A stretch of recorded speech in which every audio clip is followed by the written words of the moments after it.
아멘. 할렐루야. 우리 옆에 분과 함께 인사할까요? 건강하셨습니까? 한번 서로 인사하겠습니다. 연일 폭염 때문에 너무나 많이 힘들죠. 건강 잘 유지해 주시고 또 우리 영적 건강도 잃지 않도록 힘써 주시길 부탁드리겠습니다. 오늘 말씀의 제목은 죄의 종인가 의의 종인가 라는 제목으로 우리 로마서 말씀 함께 나누겠습니다. 성도 여러분, 우리가 이 로마서는 복음이 무엇인지 그 로마 교인들, 그 교인들이 바른 믿음을 갖도록 바울이 보낸 편지 서신 글입니다. 그 안에는 복음에 대한 내용들을 하나하나 기록해 주고 있죠. 우리는 복음이라는 것, 교회라는 것, 그 단어는 너무나 익숙합니다. 그런데 그 익숙함의 함정 속에서 우리가 진정한 본질을 놓치고 살 때가 많은 것 같아요. 그 가운데 더 한 가지 단어를 추가한다면 은혜라는 단어가 있겠죠. 여러분, 오늘 말씀 15절에 보면 이렇게 표현합니다. 그런즉 어찌하리요 우리가 법 아래에 있지 아니하고 은혜 아래에 있으니 죄를 지으리요 그럴 수 없느니라. 우리 6장 1절에서도 그런 질문으로 시작했었죠. 그때는 은혜를 더하게 하려고 죄에 거할 수 있겠는가라는 질문에 단연코 그럴 수 없다고 얘기했고, 오늘 15절에 보면 법 아래 있지 않고 은혜 아래 있으니 죄를 지을 수 있는가? 그럴 수 없다라고 명확하게 답을 하고 있습니다. 여러분, 법이라는 것은 일정한 기준을 갖고 있고 그 기준에 충족되지 않으면 형벌이 주어집니다. 즉, 그 기준의 불합성, 즉 부합하고 그것에 맞지 않을 때에 우리는 그 삶의 환경이 바뀌게 되는 거죠. 우리의 신분이 바뀌게 되는 겁니다.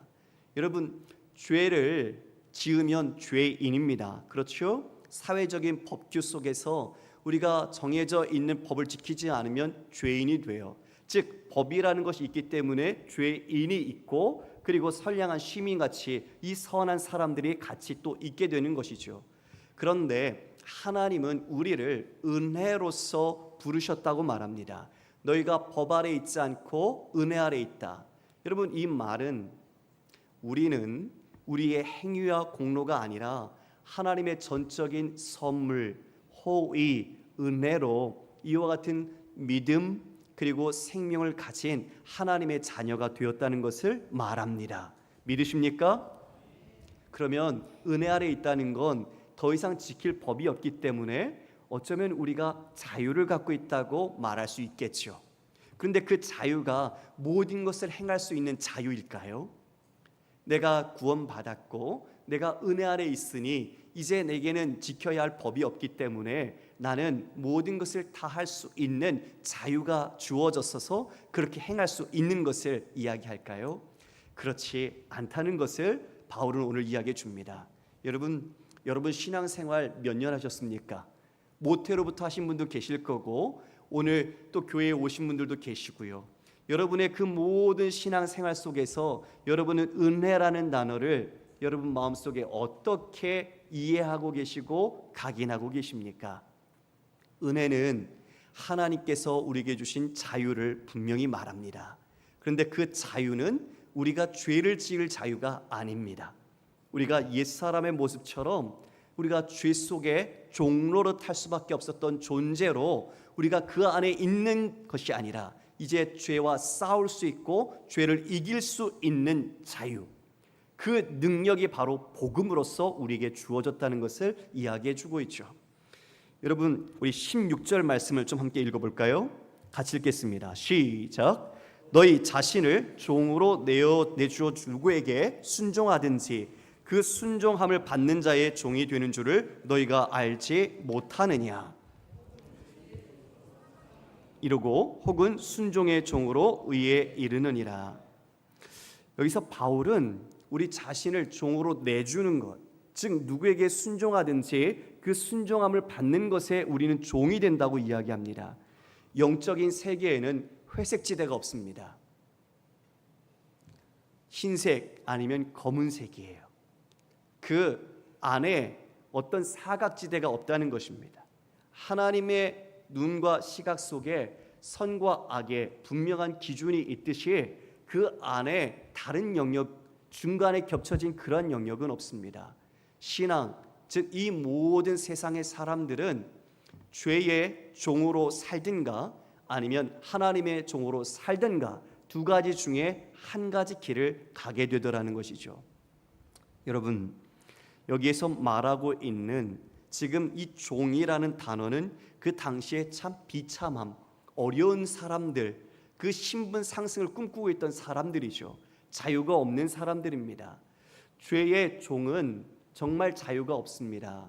그들은 죄의 지배 속에서 자신들의 모든 것들이 다 함몰당했기 때문이죠. 그러나 하나님이 우리에게 주신 자유는 하나님이 우리를 종으로 삼는 자유가 아니라 우리를 자녀로서 부르셔서 사랑의 관계로 이루어 가시는 바로 그 자녀입니다. 그래서 여러분들을 그와 같이 하나님은 사랑하시고 하나님은 은혜 베푸시기를 즐겨하시고 여러분에게 복 주시기를 기뻐하셔서 이 자리에 함께하도록 만들어 주신 것입니다. 그러면 우리는 그 자유로 어떻게 살아야 할까요? 우리가 죄에 대하여 죽고 의에 대하여 살게 되었는데 그러면 새로운 성도 신분을 가진 우리는 어떠한 새 삶을 살아야 할까요? 그 삶의 은혜라는 것은 바로 새로운 동기와 목적과 결과를 추구하게 하는 것이죠. 우리가 그것을 모르면 우리는 은혜를 받았는데 예전 모습 그대로 종교인으로 죄의 지배 속에 살았던 습성과 관성을 따라서 여전히 살고 있는 모습을 발견할 수도 있습니다. 지금 바울은 그러면 안 된다는 걸 이야기해 주고 있죠. 다시 죄에 거할 수 있느냐? 죄를 지을 수 있느냐? 아니다. 우리는 예전에는 죄에 굴종할 수밖에 없었지만 이제는 그것이 아니라 새로운 선택과 새로운 생명의 길, 그 길로 나아갈 수 있다. 그것이 바로 하나님께 순종하는 종이다. 여러분, 순종이라는 단어는 우리가 그 전에는 하나님께 할 수 없었습니다. 하나님께 우리는 그 빛도 모르고 진리도 모르고 말씀도 몰라서 하나님이 누구신지도 알 수 없었어요. 세상의 자연 만물 계시를 통해서 하나님의 알만한 것들을 주셨지만 우리는 그것조차도 우리의 영광을 위하여 다 썩어질 것들로 바꾸었던 자들입니다. 그 가운데 죽어야 할 우리를 하나님이 오셔서 우리를 부르시고 택하셔서 하나님의 자녀로 삼아주신 것이죠. 이게 바로 은혜입니다. 거저 주시는 하나님의 놀라운 사랑이 바로 은혜라는 단어 속에 녹아져 있는 것이죠. 은혜는 새 생명을 갖게 합니다. 그래서 옛사람의 모습을 우리는 돌이켜서 다시 새로운 삶의 방향으로 나가게 해주죠. 이처럼 모든 인간은 어떤 것에 종속되어 자유롭지 못합니다. 그것이 우리는 일이 될 수도 있고요, 우리의 직분이 될 수도 있고 우리 자신의 명예 아니면 성공, 내가 원하는 권력이 될 수도 있습니다. 근데 여러분, 그것을 우리는 내가 컨트롤할 수 있다고 생각합니다. 내가 통제하고 얼마든지 그것을 내가 좌지우지할 수 있다고 믿고 있죠. 그런데 그것은 착각입니다. 왜냐? 우리가 그것의 종이 되기 때문입니다. 우리가 그것을 추구한다는 것, 그것을 따른다라는 것은 주종관계를 갖게 됩니다. 결국 이 땅의 모든 사람들이 추구하는 것들의 마지막 결론은 자기 우상화에 이르게 됩니다. 내 명예나 내 성공이나 내가 원하는 소망을 성취하더라도 그것은 곧 자기를 투영시켜서 자기가 에덴 동산에서 아담이 범했던 죄와 같이 자신이 하나님과 같은 자리를 가지고 있는 것을 추구하는 것이죠. 결국 그것은 여러분 무엇을 낳게 될까요? 오늘 아까 읽은 거에 보면 죄의 종으로 사망에 이른다고 이야기해 주고 있습니다. 사망은 완전한 파멸을 말합니다. 여러분, 사망을 거두고 싶은 분 있습니까? 죽음을 여러분의 열매로 인생에서 거두고 싶은 분 있습니까? 아무도 없을 겁니다. 그것이 좋지 않다는 걸 알기 때문이죠. 그런데 이 세상 모두가 그와 같이 자신을 추구하며 자신을 우상화할 때 그 얻는 모든 것들에 결국 남는 것들은 다 사망뿐이라는 것이죠. 차라리 없어야 할 걸, 얻지 않아도 될 것을 얻게 되는 어리석은 길을 가더라는 것을 지적하고 있는 겁니다. 반대로 순종하는 종, 그 종은 그 모든 것에 의에 이른다고 이야기해 주고 있습니다. 여러분, 죄의 종은 순종의 종과 서로 대조를 이루고 있죠. 그러니까 죄의 종은 순종하지 못한 불순종의 종입니다. 하나님을 섬길 수 없었던 종, 하나님이 누군지도 모르고 말씀도 알지 못했던 그러한 자들, 자기 인정과 자기 욕구로 이 모든 삶을 목적으로 두고 살아갔던 자들, 그것이 자기 인생의 최고의 선이라고 믿었던 자들이죠. 그런데 이제 그들에게 이와 같이 하나님께 주신 은혜로 말미암아 새로운 삶에 대한 목적과 동기를 가지게 됩니다. 여러분, 이 사망이라는 단어가 완전한 파멸이라고 말씀드렸습니다. 이것은 그 모든 것이 단절된다는 것을 이야기해 줍니다. 여러분, 거지 나사로하고 그리고 부자가 있었습니다. 둘 다 죽었지요. 그런데 이 거지 나사로는 아브라함 품에 안기게 되었어요. 즉 언약의 자손이 되었던 거죠. 그런데 이 부자가 자신은 불꽃 가운데 고통을 받고 신음합니다. 너무 목이 타서 손가락 끝에 물 한 방울 찍어서 내 혀에 대달라고 부탁을 하죠. 그때 아브라함이 이런 얘기를 합니다. 너와 나 사이에는 서로 오갈 수가 없다. 큰 구렁텅이가 있어서 갈 수 없다는 것이죠. 바로 단절이란 하나님께서 선택한 자와 또 버린 유기한 자의 관계적 개념 속에 사망은 내어 쫓긴다는 것입니다.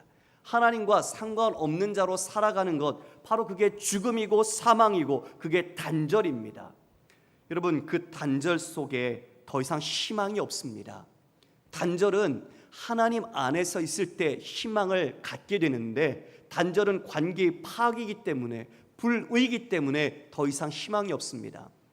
단테의 신곡의 지옥편에 보면 지옥문 입구에 비명으로 이렇게 쓰여 있습니다. 여기 들어오는 모든 자는 모든 희망을 버릴지어다. 지옥은 희망이 없습니다.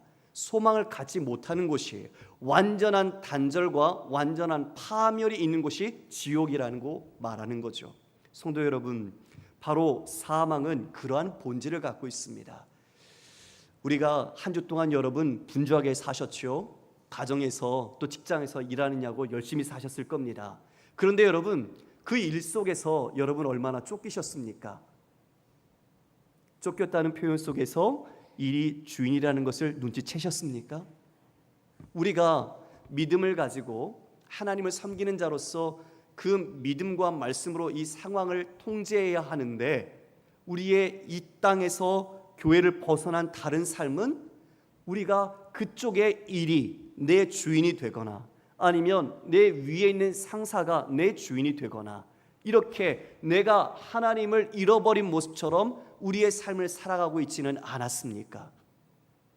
하나님을 우리가 그 일 속에서 섬기며 예배해야 되는데, 그 일이 하나님의 자리를 차지해서 하나님과 상관없이 쫓기며 내가 그 일을 처리해야만 하는 자로 서지는 않으셨습니까?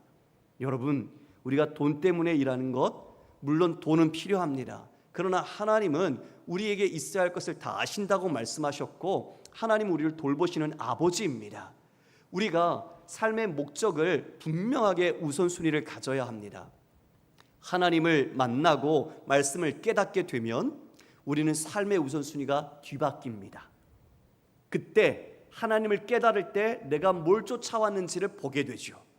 내 인생 50, 60, 70 이렇게 지나왔는데 뒤돌아보니 허망합니다.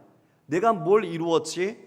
분주하게 달려온 것 같은데 내가 솔직히 손에 잡아보면 잡히는 게 없습니다.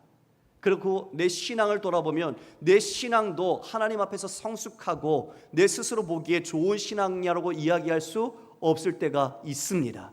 여러분, 우리는 분별해야 합니다. 진정한 내 삶의 목적과 부르심이 어디에 있는지 우리는 지혜를 잃지 말고 분명하게 각인하고 생각하고 따라가야 합니다. 뭘 따르시겠습니까? 바로 그게 오늘 주제입니다.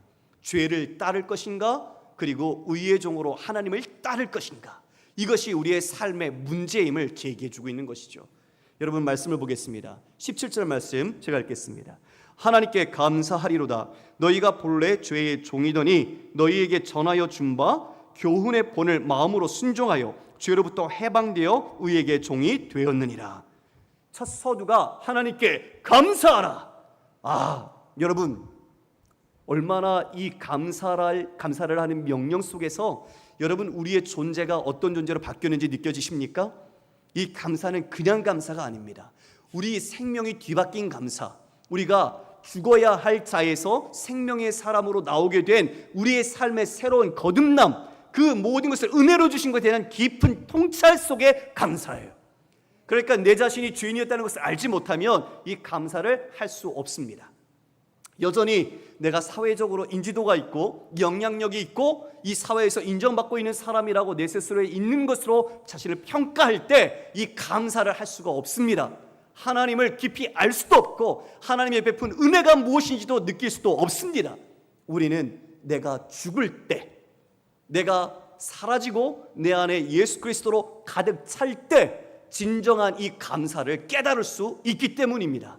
세상은 자기 우상을 통해서 나를 드러냅니다. 그러나 주님은 말씀하셨습니다.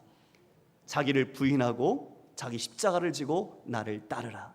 우리는 예수로 살고 나는 죽는 삶으로 우리의 믿음을 드러냅니다. 할렐루야.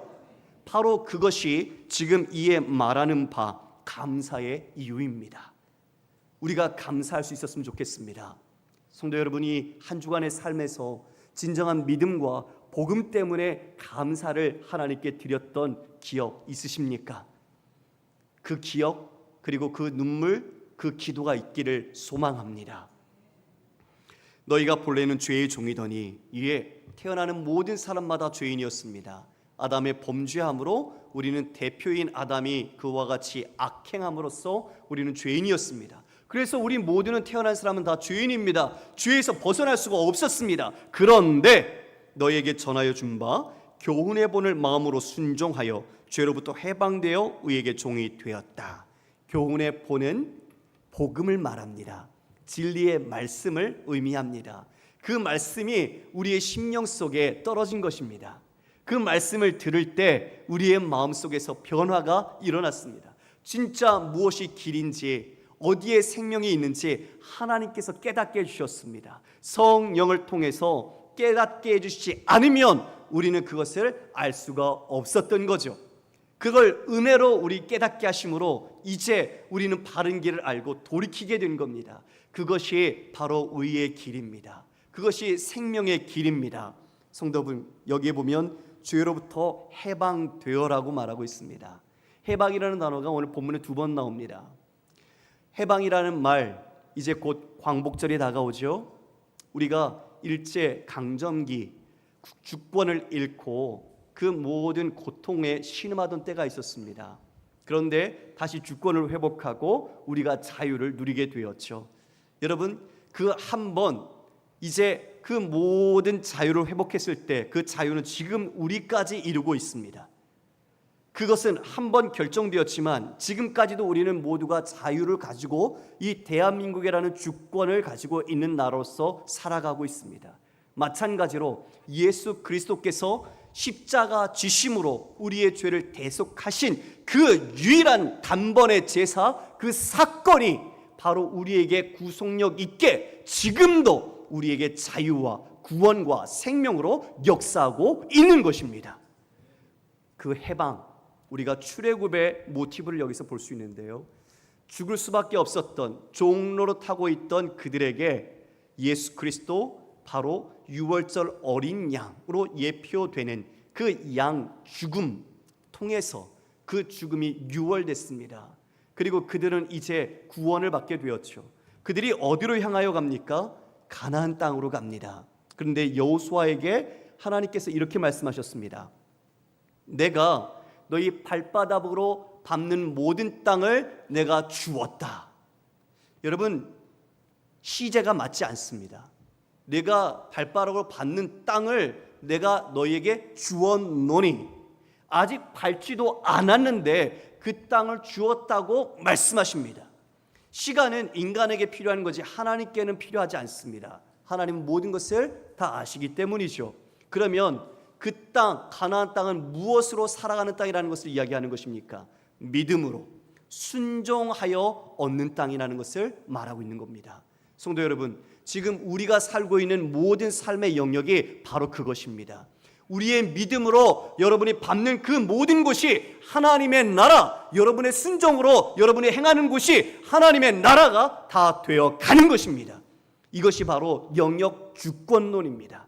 우리의 모든 영역, 캠퍼스나 일터나 가정이나 하나님이 우리의 주권자가 되셔서, 이전에는 죄가 우리의 주권자로서 역사했다면 이제는 나의 모든 삶의 우선순위가 바뀌어서 하나님이 나의 주인이 되셔서 그 모든 나의 삶의 영역 속에 주의 왕되심을 드러내는 것, 이것이 우리의 사명인 줄 믿으시길 바랍니다.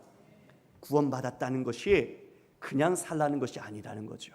우리에게는 이와 같은 새 생명의 사명이 주어져 있습니다. 이에 19절에 이렇게 말합니다. 우리 19절 20절 말씀 함께 읽어볼까요? 시작. 너희 육신이 연약함으로 내가 사람의 예대로 말하노니 전에 너희가 너희 지체를 부정과 불법에 내주어 불법에 이른 것 같이 이제는 너희 지체를 의에게 종으로 내주어 거룩함에 이르라. 너희가 죄의 종이 되었을 때에는 의에 대하여 자유로웠느니라. 바울이 너희 지체가 예전에는 어떠했는가, 어떻게 성장하고 어떤 방향으로 갔는가 얘기합니다. 불법과 그리고 더러운 부정에 있었다. 그것이 옛사람의 우리의 길이었습니다. 그 길을 우리는 포장하고 잘 가는 것처럼 위선하고 우리는 잘 사는 것처럼 드러냈던 것이죠. 그런데 그 안을 다 파헤치면 뭐가 남아요? 부정과 불법이 남는 겁니다. 그것이 옛 자아의 우리의 모습이었습니다. 그런데 이제는 어떻게 되었습니까? 이제는 우리가 의에 대하여 하나님께 대하여 나아갈 수 있게 되었고 그것으로 말미암아 거룩함에 이르게 되었다고 말합니다. 하나님께서 내가 거룩하니 너희도 거룩하라 말씀하셨습니다. 그 거룩은 구별됨입니다. 지금 우리가 이 세상에 살고 있을 때 믿지 않는 자들과 구별이 되지 않는 것처럼 보이지만 하나님은 우리를 성별하셔서 너는 내 자녀야, 내가 너를 사랑한다. 그리고 그 사랑하는 자녀가 서로 사랑할 수 있는 동등한 관계가 되도록 기다리며 설득하시고 사랑해 주시고 은혜로 이끌어 주시는 것입니다. 여러분이 넘어지고 죄도 짓고 쓰러지지만 다시 하나님은 붙들어 일으켜 세워주셔서 함께 사랑할 수 있는, 스스로 자원하는 마음으로 하나님을 사랑할 수 있도록 자신을 내어주는 단계까지 이끌어 주시고 기다려 주시는 거죠. 이 사랑이 깊습니다.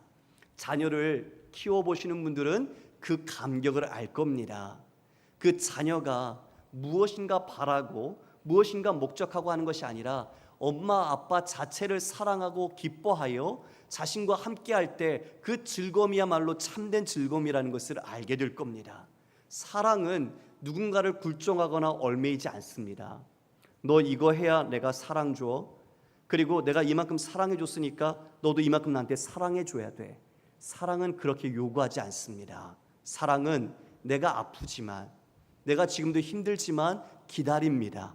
인내합니다. 그러면서 계속 사랑해 줍니다. 그게 바로 하나님께서 바로 여러분을 사랑하시는 방식입니다. 지금 우리는 거룩한 길, 성화의 과정을 가고 있습니다. 그 과정 속에 성도의 견인이라는 하나님의 은혜로 우리를 붙들어 주십니다. 우리가 죄 때문에 넘어져도 하나님은 다시 세워서 너는 이 거룩함에 이르도록 나를 이끌어갈 거야. 그래서 여러분을 결코 놓지 않는 것이죠. 여러분, 이 은혜를 여러분의 삶에서 누리십니까? 꼭 누리시길 바랍니다. 그리고 하나님께 우리의 마음과 우리의 중심을 두셔서 그 은혜에 합당한 열매들을 맺어가기를 원합니다. 그 열매를 이제 21절에서는 이렇게 말합니다. 너희가 그때에 무슨 열매를 얻었느냐? 이제는 너희가 그 일을 부끄러워하나니 이는 그 마지막이 사망입니다. 죄가 죄인지도 모르고 죄 속에 빠져서 살아가고 있을 때 맺었던 마지막 종착점은 사망이라는 열매였습니다.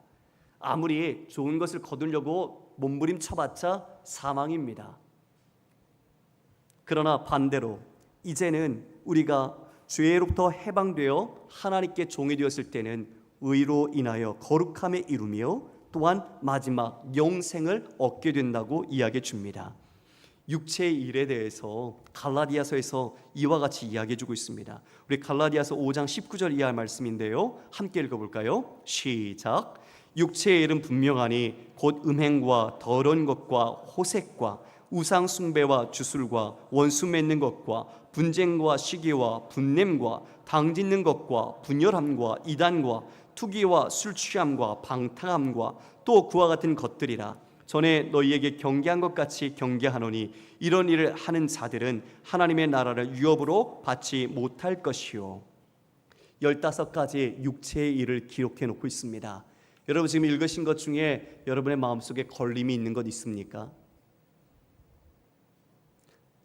이거 하면 안 되는데, 이렇게 살면 안 되는데, 내가 하나님의 백성인데 내가 왜 이것 때문에 매번 넘어지는가? 여러분의 마음속에 떠오르는 이 단어들이 혹시 있지 않습니까? 죄는요, 계속해서 우리의 목덜미를 잡으려고 합니다. 아직 우리는 완전한 몸의 구속을 입지 못했어요. 성화라는 과정을 가고 있잖아요. 그 과정 속에 이미와 아직이라는 이 시간의 두 영역 속에 겹쳐져서 우리는 아직 불완전합니다. 선택할 수 있습니다. 그런데 그 속에서 우리는 넘어질 수도 있겠죠. 그래서 죄는 계속 자신의 우리를 덜미를 잡고 죄의 구렁텅이로 끌어 당기려고 할 때 우리는 그것에 돌이켜서 하나님이 기뻐하시는 열매를 맺는 쪽으로 나가야 합니다. 예전에는요, 사람들이 자신을 욕하거나 비방하면 참지 못했죠. 분노해서 밤에 잠이 안 오고 어떻게 해야 이 안갚음을 해줄 수 있을까? 어떻게 해야 내가 몇 배로 더 복수해 줄 수 있을까? 그런 마음을 가지게 될 때가 있어요. 송구하지만 이 자리에 믿음이 있다라고 이야기하지만 여전히 거기에서 벗어나지 못한 분들 많으실 거예요. 조금만 내 명예를 깎아먹는 것 같이 누군가에게 험담을 해도 오해처럼 여겨지는 것인데도 그것으로 나를 비방할 때 우리는 참지 못하고 수년 동안 같이 신앙생활을 하고 얼굴을 봐왔지만 얼굴 안 본다 나 이제. 그런 분들 계실 수도 있을 거예요. 믿음이 뭘까요?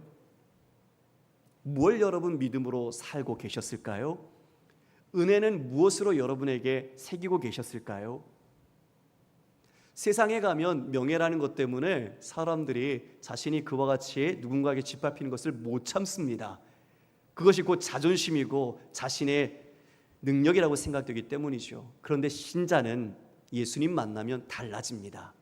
예전에 내가 섬겼던 그 모든 것이 돌아서서 이제 하나님이 나의 주인이 되시고 주님이 주신 은혜를 깨달을 때 내가 진짜 철저한 죄인이었구나, 내가 얼마나 죄덩어리였구나를 깨닫게 되는 순간 받은 용서와 은혜가 얼마나 큰지 알기 때문이죠. 그래서 오히려 나를 비방하는 사람이 있으면 이제 자신을 돌아봅니다. 주님 앞에서 맞아, 저 사람이 말한 것 내가 그런 단점이 있지, 내가 그런 약점이 있어, 맞아. 그리고 그 사람의 모습 속에서 예전에 내가 지었던 죄를 용서해 주신 주님을 보면서 주님 긍휼히 여겨주세요, 주님 저분을 용서해 주세요. 비록 진짜 억울할지라도 그 억울함을 내가 갚지 않고 재판관 되시는 하나님께 맡기는 거죠. 하나님 아시지요, 하나님 해결해 주세요. 거듭 비방 소리가 들려도 하나님께 맡기고 참는 겁니다. 그리고 그 모든 원수까지 내가 사랑하고 오히려 그를 위하여 기도할 수 있는 것까지 나가는 것, 이게 은혜 받은 자입니다. 의를 위하여 핍박받는 자가 복 있다고 하신 것처럼 우리의 삶은 여러분 나를 중심으로 살고 계십니까? 하나님을 여러분의 인생의 주어로 삼아 살고 계십니까? 저도 예전에 직장 생활할 때 1초 단위로 방송 일을 했어요. 여러분 1초가 30프레임으로 나누어져 있습니다. 그거를 편집을 하면서 초를 맞추어 방송을 해야 하고 거기에서 실수가 나거나 사고가 생기지 않도록 늘 긴장을 하고 살았었습니다. 믿는 사람이었지만 하나님에 대한 그 믿음과 말씀으로 이 삶을 운영해 나가는 것보단 일이 나의 주인으로 내 삶을 옥죄고 있었죠. 안식이 없었어요.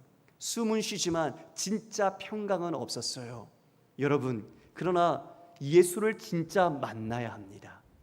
예수님을 만날 때 내 모든 일의 가치, 삶의 의미가 뒤바뀝니다. 일에 얽매이지 않고요.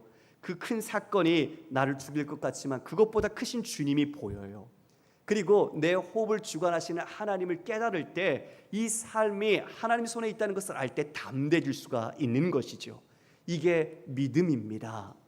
여러분, 우리가 한 주간 여러분의 삶에 하나님이 허락하신 자리에 하나님이 주인 되시도록 드러내십시오. 일이 주인이 아니고 일의 결과가 행복이 아니고 여러분이 하나님 앞에 붙들려 있는 것이 행복이고 그것이 일의 성공인 줄 믿으시길 바랍니다. 그것이 우리가 싸워야 할 삶의 태도입니다. 마지막 절에 이렇게 말합니다. 죄의 삭은 사망이요 하나님의 은사는 그리스도 예수 우리 주 안에 있는 영생이니라. 마지막 우리가 맺는 열매가 무엇이어야 될까요? 사망이어야 할까요? 영생이어야 할까요? 질문하는 제가 바보지요? 당연히 영생이어야겠죠. 여러분, 그렇다면 여러분 영적 전쟁 중에 흔들리지 마십시오. 다시 세상에 나가면 세상의 사람들은 그 가치관으로 여러분들을 공격할 거예요. 여러분들을 다시 죄의 뒷덜미를 잡아서 땡길 거예요. 그때 여러분은 분명히 싸우셔야 돼요. 나는 선택할 수 있다. 나는 사망이 아니라 하나님께 주시는 영원한 생명을 선택하고 그 생명 가운데 있는 하나님의 백성이요 하나님의 종이라는 것을 분명히 인식하고 결단할 때 우리는 그 자그마한 우리를 유혹하는 시험 속에서도 다시 믿음의 승리와 그 승리를 통해 믿음의 확신 가운데 더욱더 여러분 담대하게 살아나갈 수 있을 것입니다. 여러분, 우리는 뒤로 물러나 멸망할 자가 아니요 우리는 앞으로 전진하여 하나님의 거룩함에 이를 자임을 기억하시고 우리 모두가 한 주간의 믿음의 승리로 다음 주에 만났을 때 서로 하나님을 기뻐하고 주의 영광을 나타내는 우리 한 주간의 삶이 되시기를 주님의 이름으로 축원합니다.